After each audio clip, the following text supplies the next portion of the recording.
Hello student, আজকে মাধ্যমিক যে পর্ষদ টেস্ট পেপার রয়েছে তার পেজ নম্বর 190 আমি সলভ করব। যদিও এর উত্তর দেওয়া থাকে আমি বারবার বলি, তবুও তোমরা একবার মিলিয়ে দেখে নেবে যে সব ঠিকঠাক আছে কি না, এবং সব থেকে গুরুত্বপূর্ণ উত্তরটি কেন হলো। এই কেন হলো যদি না তুমি বুঝতে পারো, পরীক্ষার হলে শুধুই চোখের জল আর প্রশ্নপত্র ভিজে যাবে। আমি কিন্তু তখন রুমাল দিতে আসবো না। তাই এই ঘটনা যদি না ঘটে, তার জন্যই তো ওই ব্যবস্থা। চলো শুরু করি। বিকল্পগুলি থেকে সঠিক উত্তরটি নির্বাচন করে লেখো। প্রথম প্রশ্ন, ভালো করে দেখবে, শুনবে। লবণযুক্ত শিলাস্তরের উপর নদীর প্রধান ক্ষয় প্রক্রিয়াটি কি? চারটে অপশন আছে। দেখো, উপস্থিত বুদ্ধি পরীক্ষার হলে বিরাট কাজে দেয়। জ্ঞান তো রয়েছেই, চারটে জিনিস রয়েছে। অবঘর্ষ ক্ষয়, অর্থাৎ নদীর তলায় যে ঘষে ঘষে ক্ষয় হয় সেটা হচ্ছে অবঘর্ষ ক্ষয়। ঘর্ষণ ক্ষয়, জলপ্রবাহ ক্ষয়, দ্রবণ ক্ষয়। একটু বুদ্ধি লাগাও, লাগাচ্ছ? একটু বুদ্ধি লাগাও। লবণ, লবণ তো জলে গুলা যায়, লবণ জলে গুলা যায়, তাহলে কি হয়ে যাবে? দ্রবণ। লবণ হচ্ছে জলে গুলা যায়, আর যেটা জলে গুলা যায় সেটা দ্রবীভূত হয়, দ্রবণ বলে। তাহলে দ্রবণ ক্ষয় আনসার হবে। আরে বাবা, মাথা খাটাও, হয়ে যাবে। সেকেন্ড, একাধিক বারখান পরস্পর সংযুক্ত হয়ে তৈরি করে। কনফিউজ লাগতে পারে, কারণ এই দুটো তো হবে না। ঠিক আছে, এই দুটোর মধ্যে কোনটা হবে? দুটোই কনফিউজ হয়। একাধিক বারখান যদি মাছের আঁশের মতন পর পর পর পর থাকে, তখন তাকে একলে বলে, একলে বলে, পরস্পর যুক্ত হয়। সেই বারখানি যদি চারপাশে, চারদিক থেকে, তিন বা চার দিক বা পাঁচ দিক থেকে এসে যুক্ত হয়, এদিকে একটা, এদিকে একটা, এরকম একটা, এরকম একটা দিয়ে যদি অনেকটা স্টার, নক্ষত্রের মতন তৈরি হয়, তখন তাকে নক্ষত্র বলে। কিন্তু এখানে পরস্পর যুক্ত হয়ে বলেছে, তাই একলেই করলাম, কারণ পরপর যুক্ত হয়ে যেটা তৈরি হয় সেটা হচ্ছে, যদি পাশাপাশি যুক্ত হয়, বিভিন্ন দিক থেকে এসে যুক্ত হয় বলা থাকতো, তাহলে নক্ষত্র করতাম। তাহলে এটা উত্তর হলো একলে। বুঝা গেল? চলে আসছি পরের প্রশ্নে। ইনসোলেশনে তাপের প্রভাব সব থেকে বেশি কোথায় পড়ে? চারটে অপশন আছে। উপক্রান্তীয় অঞ্চল, ক্রান্তীয় অঞ্চল, মধ্য অক্ষাংশীয় অঞ্চল, মধ্য অক্ষাংশীয় অঞ্চল, আর সুমেরু অঞ্চল। এই চারটের মধ্যে কোনটা হবে? দেখো, একটু বুদ্ধি লাগাও। কি বুদ্ধি? চারটের মধ্যে ইনসোলেশনটা কি? ইনসোলেশনটা কি না, বলছে সূর্যরশ্মির কার্যকর যে বিকিরণ, যে রশ্মিটা আমাদের কাছে আসছে, সেই কার্যকর যেটা কাজে লাগছে সব থেকে বেশি, সেটাকে ইনসোলেশন বলা হয়। সেই ইনসোলেশন কোথায় হয় বেশি? ইনসোলেশন বেশি হয় ক্রান্তীয় অঞ্চলে। উপক্রান্তীয় আছে, মধ্য, ক্রান্তীয় অঞ্চলে সব থেকে বেশি কার্যকর হয় সূর্যরশ্মি। আর সব থেকে বেশি ফিরে যায়, ফিরে যাওয়াকে কি বলে? অ্যালবেডো। দেখো, যেটা ফিরে যায় তাকে 34%, সেটাকে বলা হয় অ্যালবেডো, আর যেটা কাজে লাগে 66%, সেটাকে বলা হয় কার্যকারী সৌরবিকিরণ। এই 66%টাকেই বলে ইনসোলেশন। কি বলে? ইনসোলেশন। আর 34% বলে অ্যালবেডো। যদি প্রশ্ন করতো যে অ্যালবেডো কোথায় বেশি হয়, তাহলে আমরা একেবারে চোখ বন্ধ করে মাথার মধ্যে মানে চলে আসবে সুমেরু। সুমেরু বলো কি কুমেরু বলো, এটার মধ্যে ইনসোলেশনটা কম থাকে আর অ্যালবেডো বেশি থাকে। চলে আসছি পরের প্রশ্নে। পরের প্রশ্নে যাওয়ার আগে তোমাদের একটা ছোট্ট কাজ করতে হবে। দেখছো ভিডিও, উপকারে লাগছে, তোমরা মেসেজ করেছো অনেক, না স্যার ভালো লাগছে, বুঝতে পারছি, তো তোমরা তোমাদের শেয়ার কাজটা করছো না কেন? শেয়ার করতে হবে। আরে বাবা, ছড়িয়ে দিতে হবে। তোমাদের একটা কাজ বলেছিলাম, আমাদের পাশে যে 3 পয়েন্ট, এই যে কেটা আছে, এতগুলো সাবস্ক্রাইব আছে, এটাকে তোমাকে কিন্তু এম এ পরিণত হবে, করতে হবে। তোমাদের কাজ হচ্ছে এটা। তার জন্য কি করতে হবে? কিচ্ছু না বাবু, পয়সা পাতি দিতে হবে না, কিচ্ছু করতে হবে না। একটু ছোট কাজ, কি? শেয়ার করে দাও, লাইক করে দাও। আর নতুন যদি হও, তুমি দেখছো এখনো সাবস্ক্রাইব করোনি, দেরি কেন? করে দাও, তোমাদের জন্য তো খাটছি। চট করে 1 সেকেন্ড সময় লাগবে। আর হ্যাঁ, বেল আইকনটা একটু বাজিয়ে রাখবে, তাতে কি পট করে প্রথমেই তুমি পেয়ে যাবে ভিডিওগুলো। চলে আসছি পরেরটাই। বাতাসে জলীয় বাষ্পের প্রকৃত ভরকে কি বলে? প্রকৃত ভর কি করে মনে রাখবে? প্রকৃত ভর, যে অরিজিনাল যেটা ভর, সেটাকে বলে পরম আর্দ্রতা। ভুলে যাবে আমি পরীক্ষার আগে হলে, আপেক্ষিক আর্দ্রতা নাকি নির্দিষ্ট আর্দ্রতা নাকি প্রকৃত আর্দ্রতা নাকি পরম আর্দ্রতা, কনফিউজ লাগতে পারে। প্রকৃতর সঙ্গে প্রকৃত না, প্রকৃত ভরকে বলে পরম আর্দ্রতা।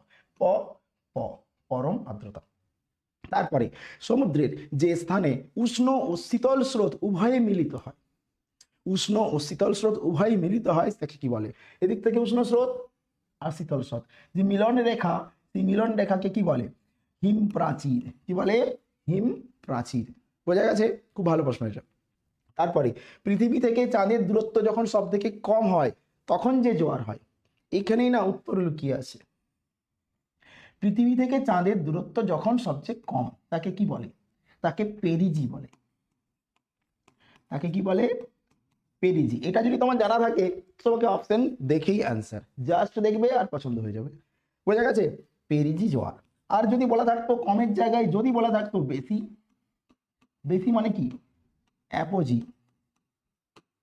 বেশি মানে কি? অ্যাপোজি। বেশি মানে অ্যাপোজি। বেশি মনে হচ্ছে অ্যাপোজি, তাহলে অ্যাপোজি হতো তখন আমাদের অ্যান্সার যদি থাকতো। বোঝা গেছে? চলে আসছি পরেরটাই, বুঝে নাও, শুধু শুনে নাও, ঝটপট করে অ্যান্সার হয়ে যাবে। কোনো পরিবর্তন ছাড়াই বর্জ্যকে ব্যবহার করা হলে তাকে কি বলে? পরিবর্তন করা হবে না, মানে বর্জ্য বলবে আমাকে আমার মতন থাকতে দাও, আমি নিজেকে নিজের মতন ড্যাশ পূরণ করে নেবে। ঠিক আছে? কোনো পরিবর্তন ছাড়া বর্জ্যকে ব্যবহার করা হলে বাবা কিছুই না, পুনর্নবীকরণ তো চেঞ্জ করা হচ্ছে, এটা হবে না। এটা যখন হবে না এটাও হবে না। পুনরুদ্ধার আর পুনর্ব্যবহার, পুনর্ব্যবহার মানে হচ্ছে ওটাকে ব্যবহার করা, আমি ফেলে দিয়েছিলাম সেটাকে আবার ব্যবহার করছি, সেটাকে পুনর্ব্যবহার বলে, আমাদের এটা অ্যান্সার হবে, এটা হবে না পুনরুদ্ধার। ভারত ও আফগানিস্তানের সীমারেখাকে কারা জিনিসটাকে কি বলে? যারা আমার ক্লাস করছো কন্টিনিউ তারা জানো যে আমি একটা ছক তোমাদের করে দিয়েছিলাম যে কোন লাইনকে কি বলে। যারা করনি তারা আগের ভিডিওতে দেখে নেবে, ছক করা আছে, পরপর দেখবে। এখানে একবার বলে দিচ্ছি, ভারত ও আফগানিস্তানের সীমারেখাকে কি বলে? কি বলে? Durand line. কি বলে? Durand line. তবে বাকি তিনটে কি কি? বাকি তিনটে চলো দেখো। এটা হচ্ছে চীন সীমান্তে থাকে, এটা চীন সীমান্তে থাকে, হয়েছে? আচ্ছা, লাইন অফ কন্ট্রোল মানে LOC, হ্যাঁ তোমরা সবাই জানো, এটা নতুন করে বলতে হবে না LOC কি, তবুও বলে রাখছি। পাক অধিকৃত যে কাশ্মীর আছে, পাক অকুপাইড কাশ্মীর, তার সঙ্গে আমাদের ইন্ডিয়া, তার সঙ্গে যে লাইন রয়েছে। আচ্ছা, প্লে অফ লাইন কি তাহলে? এটা আমাদের বাংলাদেশ, আমাদের কি বাংলাদেশ না বাংলাদেশ কি বলবো? বাংলাদেশ, তাই তো নাকি? বাংলাদেশের সঙ্গে বিশেষ কোন একটা জায়গার লাইন, একটা জায়গার লাইন, সেটা হচ্ছে প্লে অফ লাইন। তাছাড়া বাংলাদেশের সঙ্গে রেড ক্লিফ লাইন তো আমাদের রয়েছেই। আচ্ছা, তারপরে কোন নদীটি আরাবল্লী পর্বত থেকে উৎপত্তি হয়েছে? আরাবল্লী ভারতের কোনখানে? ভারতের থর মরুভূমির পাশে যে পর্বত রয়েছে, ভঙ্গিল পর্বত, সবচেয়ে বয়স্ক পর্বত, প্রাচীন ভঙ্গিল পর্বত, সেটা হচ্ছে আরাবল্লী। আর আরাবল্লী থেকে একটি নদী গেছে, এটি আমাদের ভারতের অন্তর্বাহিনী নদী, অর্থাৎ এই কোনো দেশ পেরিয়ে যে পতিত হয়নি, দেশের ভেতরে উৎপত্তি, দেশের ভেতরেই কি তার শেষ। সেটি কি? সেটি হচ্ছে আমাদের কৃষ্ণা কাবেরী হবে না, কারণ এগুলো হচ্ছে দক্ষিণ ভারতের নদী, এগুলোকে বাদ দিয়ে দিলাম। মাহি আর লুনি, তাহলে মাহি হবে না, লুনি হবে, কারণ অন্তর্বাহিনী নদী হচ্ছে লুনি, মনে রাখবে লুনি ভারতের একমাত্র অন্তর্বাহিনী নদী। চলে আসছি পরেরটাই। নদী থেকে প্রশ্ন একটা ইম্পর্টেন্ট আছে তোমাদের জন্য, আমি মাঝে মধ্যে দিই। প্রশ্নটা কি? কোন দুটি নদী, এগুলো সব কমেন্টে লিখবে, তাহলে তো বুঝতে পারবো যে হ্যাঁ ভিডিওটা কন্টিনিউ দেখেছো, স্কিপ করনি। কোন দুটি নদী পশ্চিম বাহিনী, পশ্চিম বাহিনী নদী কোনটা? পশ্চিম বাহিনী নদী কোনটা? চলো, পশ্চিম বাহিনী নদী কোনটা? চলে আসছি পরেরটায়। ঠান্ডা লেগেছে আমার, কনকনে ঠান্ডা, তার সঙ্গে আমার বসা গলা, আর তার সঙ্গে তোমাদের মাধ্যমিক, মিলেমিশে একেকার একেবারে। ভারতের সর্ববৃহৎ নদী পরিকল্পনা হলো, সব থেকে বড় ভাগরা নাঙ্গাল, মনে রাখবে সব থেকে বড় হচ্ছে ভাগরা নাঙ্গাল। হীরাকুদ নাগার্জুন সাগর, এটা সাগর নয়। আর রানা প্রতাপ, এগুলো সবই কিন্তু নদী পরিকল্পনা, তার মধ্যে ভাগরা নাগাল বৃহত্তম। নদী পরিকল্পনা কি? নদীর উপর বাঁধ দিয়ে একসঙ্গে অনেকগুলো কাজ করা। চলো তারপরে, ভারতের মৃত্তিকা সংরক্ষণে গৃহীত একটি পদ্ধতি হলো, দেখো জলসেচ করলে মাটি সংরক্ষণ হয় না, পশুচারণ করলে মাটি সংরক্ষণ হয় না, ঝুম চাষ এটাও হয় না, এগুলো সব মাটির ক্ষতি হয়। সংরক্ষণে ফালি চাষ হবে, একাধিক ভাগ করেছো, ফালি চাষ অ্যান্সার হবে। কোন শিল্পটিতে অনুসারী শিল্পের গুরুত্ব বেশি? অনুসারী শিল্প মানে কি? প্রধান একটা শিল্প থাকবে, সে অনেকগুলো পাশাপাশি শিল্পকে নিয়ে কাজ করাবে। কি কাজ? দেখো লো ইস্পাত তো বটে, বাস্তবায়ন সবগুলোর মধ্যে মোটর গাড়ি হবে, কারণ মোটর গাড়ির মূল যে ইঞ্জিন একটা কোম্পানি তৈরি করে, ইঞ্জিনের সঙ্গে, একটা ইঞ্জিন নিয়ে তো শুধু গাড়ি চলবে না, তার সঙ্গে বিভিন্ন রাবার, টায়ার, গাড়ির কাঁচ, এগুলো আলাদা আলাদা ছোট ছোট পাশ থেকে করিয়ে নেবে, একে অনুসারী শিল্প বলে, জন্য মোটর গাড়ি অ্যান্সার আমাদের সব থেকে বেশি হবে। তারপর ভারতের জীবন রেখা বলা হয়, ভারতের জীবনরেখা বলা হয়, চারটে অংশ আছে, রেলপথ, জলপথ, সড়কপথ, আকাশপথ। একটু কনফিউজ লাগে, একটু মাথাটা যেন ঘুরে এই জায়গাতে, কারণ ভারতের জীবনরেখা আর উন্নয়নের জীবনরেখা দুটো রয়েছে। দেখো ভারতের জীবনরেখা বললে চোখ বন্ধ করে রেলপথ করবে, রেলপথই অ্যান্সার হবে, আবার বলছি রেলপথই অ্যান্সার হবে। আর উন্নয়নের জীবনরেখা যদি হয় তখন কি হবে, উন্নয়নের জীবনরেখা হলে জলপথ হবে। এখন অনেকের প্রশ্ন হচ্ছে স্যার ভুলে যায় উন্নয়নের জীবনরেখা জলপথ নাকি ভারতের জীবনরেখা রেলপথ জলপথ গুলিয়ে টুলিয়ে একদম পুরো গ হয়ে যায়, তাহলে কি করবে? দেখো ভারত কি মনে রাখবে, আমরা পশ্চিমবঙ্গবাসী, পশ্চিমবঙ্গবাসী কি উন্নয়ন, উন্নয়ন পশ্চিমবঙ্গের কোথায় গেছে, জলে গেছে। তোমরা বুঝতেই পারছো কি বলতে চাইছি, উন্নয়ন কোথায় গেছে, পশ্চিমবঙ্গের উন্নয়ন জলে গেছে, তাহলে জলপথ অ্যান্সার হবে। তারপরে যদি উন্নয়ন বলে, মিলিয়ন সিটে ভূবৈচিত্র্য মানচিত্রের অক্ষাংশ কত, দ্রাঘিমাগত বিস্তার কত, এগুলো তোমাদের একটা ছক করতে হবে, কোনটা কি মিলিয়ন, কোনটা ইঞ্চি, কোনটা করতে হবে, নাহলে গুলিয়ে যাবে। এখন আমি অ্যান্সার শুধু বলে দিচ্ছি, 4 ডিগ্রি 4 ডিগ্রি এটা অ্যান্সার হবে। এটা ছক মাধ্যমে করবে, এগুলোকে সব লিখে নেবে ছকের মাধ্যমে কোনটা কি বটে, তাই এভাবে পড়া করতে হবে। তারপর আর এবারে জাগো জাগো জেগে উঠো, ঠিক আছে। নিম্নলিখিত বাক্যগুলি শুদ্ধ হলে অশুদ্ধ হলে শুদ্ধ অশুদ্ধ দিয়েছে। দেখো মেরু অঞ্চলে হিমরেখার উচ্চতা 0 হয়, সঠিক, শুদ্ধ, মেরু অঞ্চলে 0 হয়, ঠিক আছে। ব্যারোমিটারের প্রধান স্কেল ভার্নিয়ার, দু ধরনের স্কেল থাকে, একটা মূল স্কেল থাকে আর একটা কতগুলো ছোট ছোট দাগ থাকে, সেটা হচ্ছে ভার্নিয়ার স্কেল। হ্যাঁ এটাও শুদ্ধ, এখানে শুদ্ধ দিয়েছে দ্বিতীয়টা। নেক্সট, নিউ ফাউন্ডল্যান্ড উপকূলে হিমপাচির দেখা যায়, অবশ্যই দেখা যায় নিউ ফাউন্ডল্যান্ড, তোমাদের আগের সেটে আমি ছবি এঁকে দেখিয়েছি যে এটা গ্রিনল্যান্ড, এদিক দিয়ে একটা শীতল স্রোত এলো আর নিচ থেকে উপসাগরীয় স্রোত, এই জায়গাতে মিলন ঘটেছে, অবশ্যই নিউ ফাউন্ডল্যান্ডে হিমপাচির দেখা যায়, সঠিক। তারপরে ঝটপট মিলিয়ে নাও, একদম দেরি না। তারপরে ক্যাডমিয়ামের বিষক্রিয়ায় ইতাই ইতাই রোগ হয়, ক্যাডমিয়ামের বিষক্রিয়ায় ইতাই ইতাই রোগ হয়, একদম সঠিক, শুদ্ধ। আচ্ছা ইতাই ইতাই একটা নাম আছে, কি বলতো, আউচ, আউচ, আউচ লেগে গেল, অনেকে আউচ বলে না, আউচ কেউ বলো না, আচ্ছা আচ্ছা, মনে মনে বলছে স্যার আমরা তো বলি না, ঠিক আছে। হ্যাঁ অনেকে বলে, অনেকে বলে আউচ। ইটা ইটা শব্দের অর্থটাই হচ্ছে কি লাগলো রে বাবা, ইতা ইতাই শব্দের অর্থ কি, কি লাগলো রে বাবা, ঠিক আছে, তার থেকে নামটা হচ্ছে আউচ, আউচ, ক্যাডমিয়ামের বিষক্রিয়া এই রোগটা হয়। তারপরে গোদাবরী নদী গস্ত উপত্যকার মধ্য দিয়ে প্রবাহিত, গোদাবরী নদীটা না, গোদাবরী গস্ত উপত্যকার মধ্যে যায়নি, আমার ক্লাস যারা কন্টিনিউ করো তারা জানো আমি বলেছিলাম এটা শুদ্ধ নয়, এটা অশুদ্ধ, গোদাবরী হবে না, গস্ত উপত্যকার মধ্য দিয়ে যায়, দুটো নদী পশ্চিম বাহিনী রয়েছে যে প্রশ্নগুলো দিয়েছি তোমাদের, সেখানেই হচ্ছে গস্ত উপত্যকার মধ্যে দিয়ে, গোদাবরী কিন্তু প্লেন, এটা হবে না। তার মধ্যে একটা আমি বলে দিচ্ছি, ঠিক আছে, তাপ্তি, আর একটা বলবে, দুটো জানতে চেয়েছি। তারপরে সোনালী চতুর্ভুজ প্রকল্পটি সড়ক পরিবহনের সঙ্গে যুক্ত, হ্যাঁ সোনালী চতুর্ভুজ প্রকল্পটি সড়ক পরিবহনের সঙ্গে যুক্ত, অবশ্যই, তাই না। বড় বড় 4টে যে মহানগর রয়েছে সেগুলোকে সংযুক্ত করে, কে আছে তার মধ্যে, কলকাতা, কলকাতা, কলকাতার সঙ্গে জুড়ে যায় নিচের দিকে চেন্নাই, তার সঙ্গে জুড়ে যায় উপর দিকে মুম্বাই, তার সঙ্গে জুড়ে যায় দিল্লি, তার সঙ্গে জুড়ে যায় দিল্লি, কলকাতা, চেন্নাই, ঠিক আছে,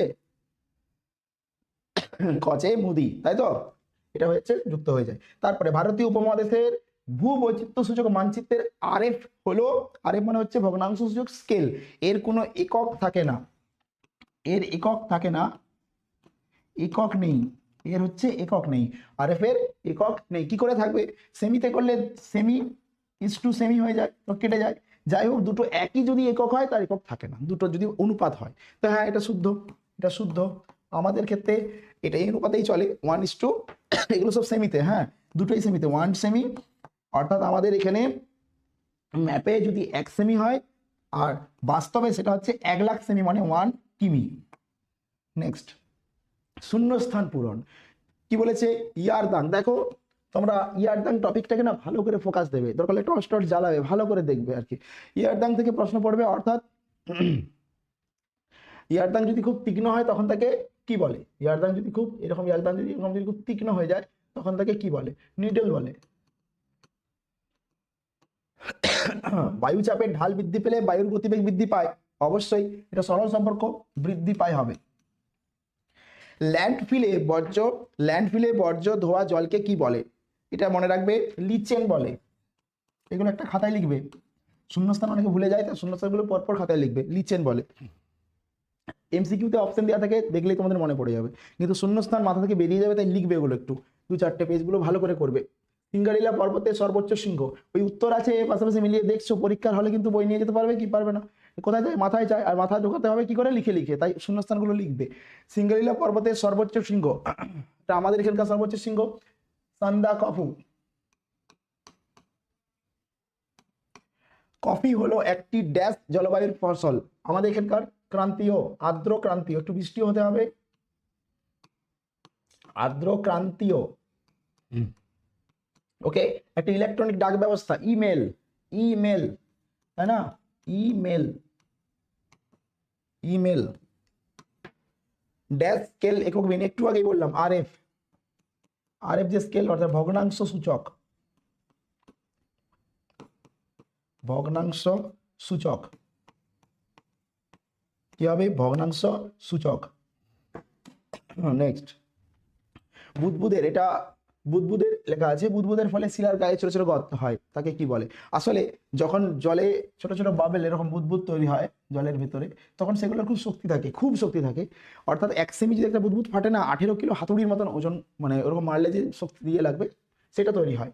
তো হ্যাঁ, এটা কি বলে? তো এটাকে একদম সোজা, এটা অ্যান্সার কি হয়ে যাবে, বুদবুদ জনিত ক্ষয়, আর কিছু না, হয়ে গেল অ্যান্সার। ফারেনহাইট স্কেলে জলের স্ফুটনাঙ্ক কত? 212 ডিগ্রি ফারেনহাইট। ছোট ছোট প্রশ্ন এগুলো। পরপর দুটি গৌণ জোয়ারের মধ্যে সময়ের ব্যবধান কত? 24 ঘন্টা 52 মিনিট, 24 ঘন্টা 52 মিনিট, বা বলতে পারো 23 ঘন্টা 56 মিনিটের সঙ্গে 52 মিনিট যোগ করে যা হবে তাহলেও বলতে পারো, একই ব্যাপার। কাশ্মীর উপত্যকায় পলিমাটিকে কি বলে? কাশ্মীর উপত্যকায় যে পলিমাটি হয় তাকে বলে কারেওয়া, কি বলে? কারেওয়া, কাশ্মীর উপত্যকায় পলিমাটিকে বলে কারেওয়া।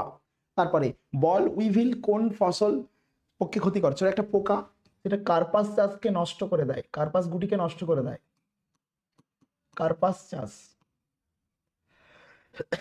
তারপরে ভারতের সব থেকে কম জনঘনত্বযুক্ত কেন্দ্রশাসিত অঞ্চল কোনটি? কেন্দ্রশাসিত কথাটার মধ্যে ঘুরিয়ে দিয়েছে, বোঝা গেছে, না হলে অরুণাচল প্রদেশ, সিকিম এদিকে চলে আসতো, জনসংখ্যা বলে অরুণাচল প্রদেশ, নাহলে সিকিম চলে আসতো, কিন্তু এখানে কি বলেছে, সব থেকে কম জনঘনত্ব এখন পর্যন্ত জানা গেছে সেটা হবে আন্দামান নিকোবর,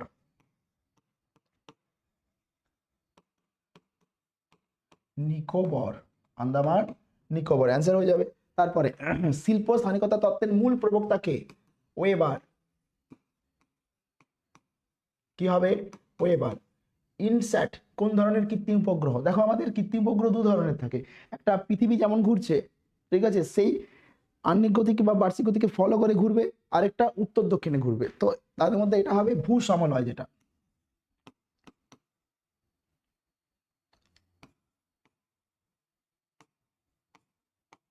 হয়েছে। ইনসার্ট এই ধরনের উপগ্রহ। চলে আসছি পরেরটাই, ম্যাচিং, তোমাদের খুবই পছন্দের জিনিস ম্যাচিং, বাম দিক ডান দিক। সিলিকন ভ্যালি, সিলিকন ভ্যালি করে করে না একদম তোমাদের মানে বুঝতে পারছি মুখে হাসি চলে এসেছে ব্যাপারটা। সিলিকন ভ্যালি ব্যাঙ্গালুরু, একদম কি মনে হচ্ছে না কোনো ব্যাপার না? আরে বাবা কোনো ব্যাপার না, কেন পড়াশোনা করছো, কোনো ব্যাপার না, আরামসে পেরে যাবো। আমার সেই জিনিসটাই দরকার, হাইটেক সিটি, বারবার বলেছি Hitech City, Hitech City Hyderabad হবে 4 নম্বরে, তাই না? এরকম একটা ব্যাপার আসবে, বুঝো তো, যদি আগের থেকে করতে কি হতো, যদি আরো আগের থেকে ভালো করে পড়াশোনা করতে, এখনো সময় আছে, এই সময়টা কাজে লাগাও, যা ভেবেছো তার থেকে বেশি নাম্বার। শুধু আমাদের সঙ্গে থেকে যা যা বলছি, যেভাবে বলছি করতে থাকো, যেমন ছক করতে বলেছি ছক করেছে, যারা করনি এখনো করে নাও বলছি, কিন্তু পরে কিন্তু কাঁদা চলবে না, আফসোসটা চলবে না করা, কিন্তু যে ছকগুলো করলে হতো রে, বলে লাভ নাই, এখন করো, এখন করো, বোঝা গেছে জিনিসটা। হাইটেক সিটি হয়ে গেছে, এবার হচ্ছে সিলিকন ভ্যালি, এটা হয়ে গেল। বৃহত্তম মহানগরে চলে যাবো, মুম্বাই 3, আর আর আর কি বলতো, আরেকটা রয়েছে যেটা বেঁচে, কোথায় গেল? এই তো ভারতের ম্যানচেস্টার, এটা 2 নম্বরে হয়ে গেল। ঠিক আছে, তো তোমাদের এখানেই শেষ হয়ে গেল। নেক্সট ভিডিও খুব তাড়াতাড়ি আসছে, ততক্ষণ সঙ্গে থাকো, বাই।